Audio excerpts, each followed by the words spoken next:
nomenclatura que se llama nomenclatura tradicional. Otra nomenclatura que se llama por numeral de Stock y otra nomenclatura que se llama por atomicidad. Les voy a pedir por favor que no se lo aprendan de memoria, sino que pensemos las palabras que siempre nos dan como pequeñas guías para entender lo que estamos haciendo. Cuando nosotros hablamos de la nomenclatura tradicional, vamos a agregar prefijos y sufijos cuando sea necesario. Por ejemplo, en este caso la nomenclatura tradicional, ustedes se acordarán del oso y del ico, ¿sí? Cuando estábamos usando estados de oxidación pequeños, agregamos la terminación oso, y cuando estábamos usando estados de oxidación grande, usábamos la terminación ico, ¿sí? Entonces, en este caso será óxido, así se llamará, óxido, pero le pondremos ferroso. Esa terminación oso me está indicando que el hierro está actuando con su estado de oxidación menor. Es decir, si nosotros hacemos acá la división, en la nomenclatura tradicional del otro óxido, este que tenemos acá, se iría a llamar óxido, pero férrico. Acuérdense de los acentos que aunque estamos en química siguen funcionando.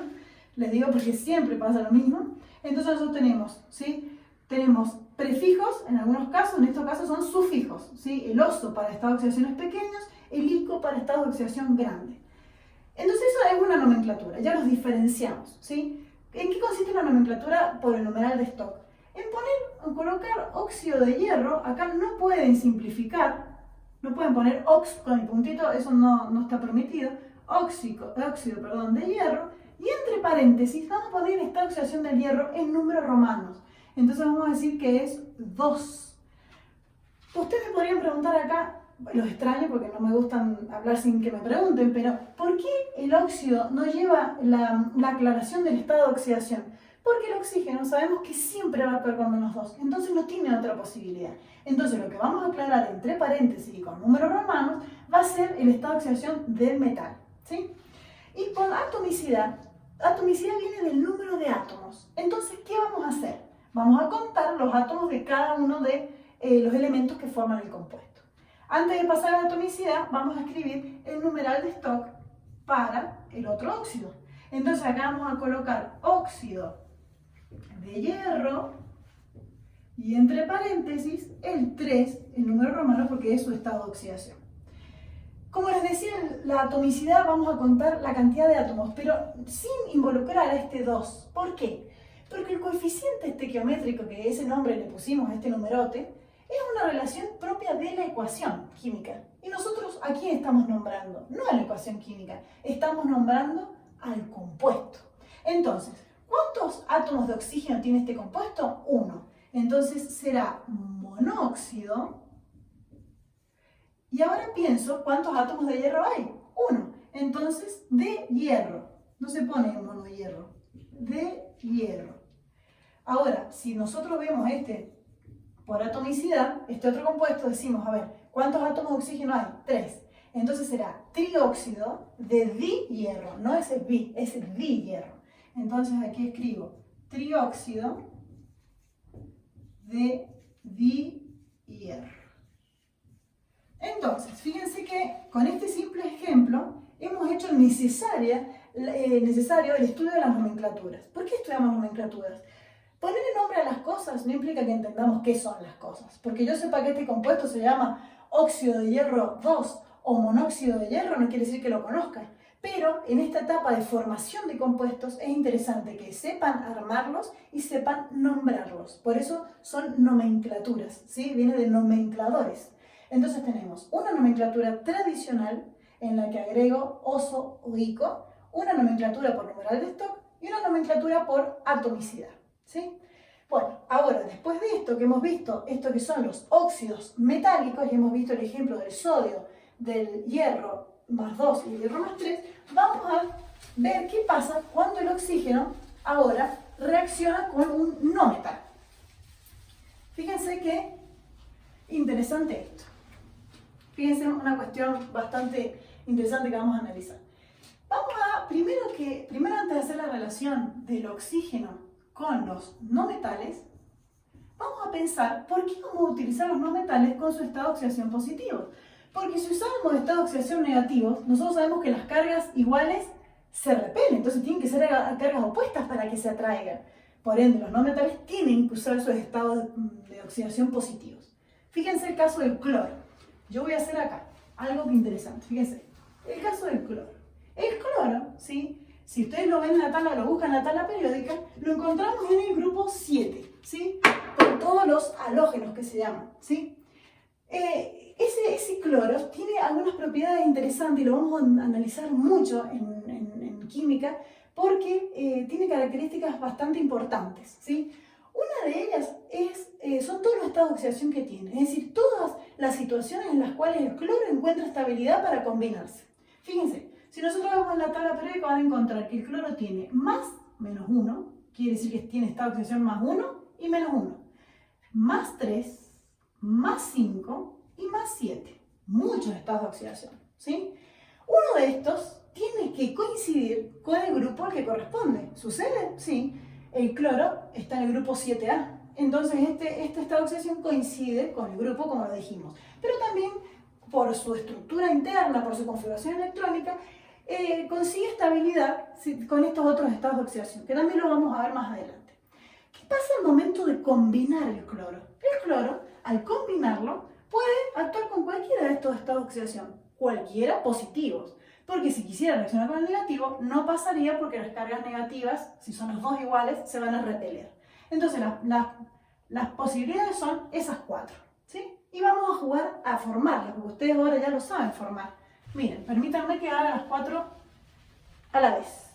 Fíjense, yo voy a tener cloro, el cloro es diatómico, más oxígeno, ya vamos a volver sobre esto ahora, cuando escriba esto. Cloro, vamos a poner 4 veces el cloro.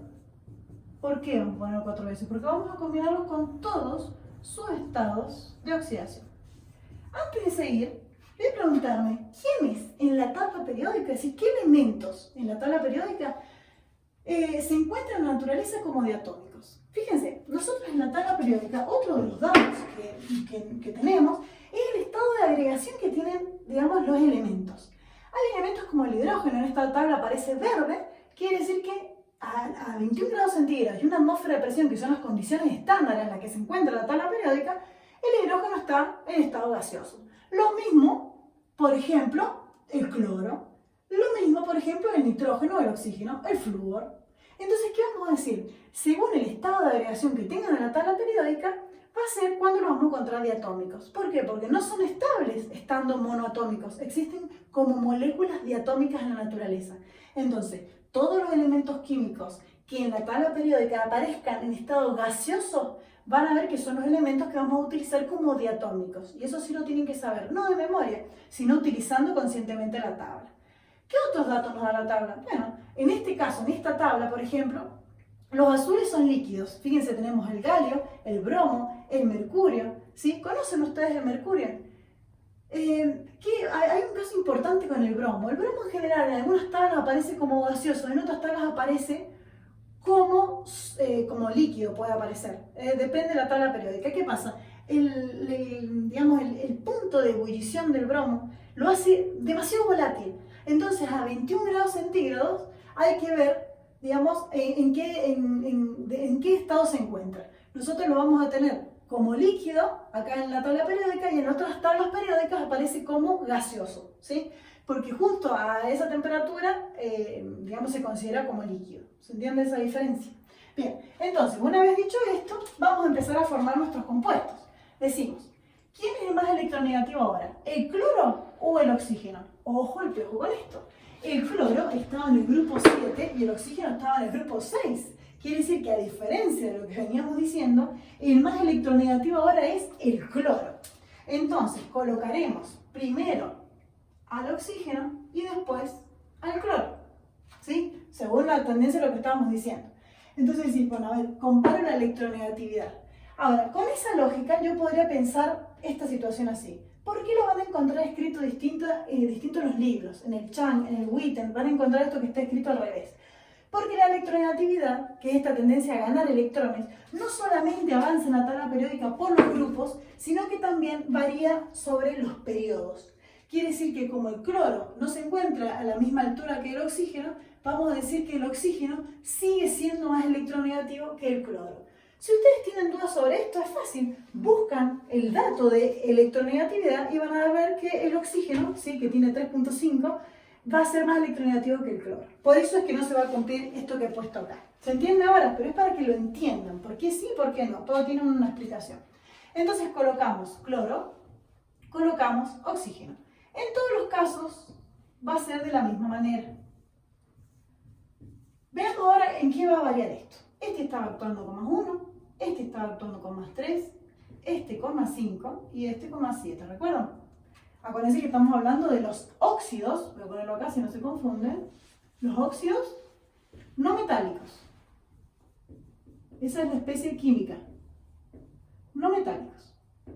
Entonces yo digo, el oxígeno siempre va a actuar con menos 2 porque dijimos que no tenía otra posibilidad en este tipo de formación de compuestos. Entonces ahora yo pienso, en todos los casos tengo que lograr el equilibrio de carga y el equilibrio de masa. Veamos las cargas. Tiene el cloro más 1 y el oxígeno me aporta 2 cargas negativas. ¿Qué significa? Que necesito 2 cloros para neutralizar un oxígeno. Vamos a escribirlo acá por las dudas que no lo entiendan. El cloro tiene una carga positiva, el oxígeno 2 negativas. Quiere decir que necesito 2 cloros para un oxígeno. Ahí quedó eso visibilizado ahí. Vamos con la misma lógica los otros. Fíjense, tengo 3 cargas positivas para este cloro, tengo 2 cargas negativas para este oxígeno. Decíamos que necesitábamos 2 cloros y 3 oxígenos. ¿Sí? Corroboremos. 2 por 3 positivo es más 6 y 3 por menos 2 es menos 6. Más 6 menos 6, 0. El equilibrio de carga, que es lo que estamos buscando, se ha logrado. Vamos acá. Fíjense acá qué pasa. Tengo un cloro que me aporta 5 cargas positivas y el oxígeno que aporta 2 negativas. ¿Qué significa? Que si yo pongo 2 cloros que me aportan 5 cargas positivas cada uno, necesitaré 5 oxígenos que aporten 2 cargas negativas cada uno. Corroboremos. 2 por 5 positivo más 10, 5 por 2 negativo menos 10. Más 10 menos 10, 0, equilibrio logrado.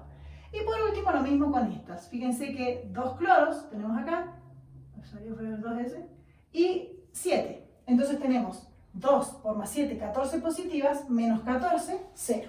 En todos los casos se logró el equilibrio de carga. Si no hay equilibrio de carga y la sumatoria de cargas no logra ser 0, quiere decir que hay algo mal hecho y que el compuesto no puede existir, ¿sí? No es estable.